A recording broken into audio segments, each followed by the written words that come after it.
इशफाक अहमद लिखते हैं कि मेरे वालिद डंगर डॉक्टर थे। गांव में एक मर्तबा सर्कस लगी, उनका हाथी बीमार हो गया। वो मेरे अब्बा जी के पास आए कि आप चलकर हमारे हाथी का मुआयना कीजिए। कहते मैं छोटा था, मैंने भी सर्कस में जाने की जिद की। मेरे वालिद मुझे अपने हमरा ले आए। जब वो हाथी का मुआयना कर रहे थे तो हाथी ने जोरदार चिंगाड़ के साथ अपनी सूंड को हिलाया और अपना भारी भरकम पांव हवा में लहराकर जमीन पे दे मारा। कहते हैं मैं छोटा था, डर की वजह से भाग निकला। मेरे वालिद मेरे पीछे आए, कहने लगे इशफाक क्यों भाग आए? तो मैंने कहा कि अब्बा जी वो मुझ पे हमलावर हो जाता है, मैं इस डर से भाग आया हूँ। कहने लगे क्या तुमने उसके पाँव में लोहे की संगली जो किले के साथ बंधी थी वो नहीं देखी? तो मैंने कहा इतना भारी वजन है उसका, इतनी बड़ी जसामत है, मनो टनों में वजन है, उसके सामने ये लोहे की छोटी सी संगली और ये किला क्या मायने रखता है? वो तो इसे तोड़ देता, हम पे हमलावर हो जाता। तो इस पर इशफाक साहब कहते हैं मेरे वालिद कहने लगे कि वो इस संगली को कभी नहीं तोड़ सकता। मैंने पूछा ऐसा क्यों? तो कहने लगे कि जब वो इसे पकड़ कर लाए थे जंगल से तब ये एक छोटा सा बच्चा था। उन्होंने आते ही इसे लोहे की संगली के साथ किले के साथ बांध दिया।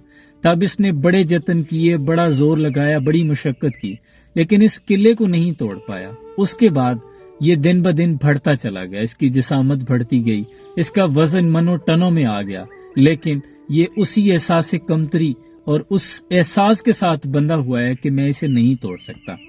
इसके बाद फिर इसने कभी इसे तोड़ने की कोशिश ही नहीं की।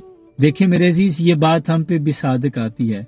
हम बहुत से लोग हैं जो ये सोचते हैं कि सिस्टम बहुत मजबूत है, हम थोड़े हैं, हम कमजोर हैं, हम ताकत नहीं रखते, हम कुछ नहीं कर सकते, आगे नहीं बढ़ सकते। यही वजह है कि हम उस एहसास कमतरी के साथ बंधे हुए हैं। कितने नौजवान हैं जो उस संगली के साथ बंधे हुए हैं कि हम तो कुछ नहीं कर सकते।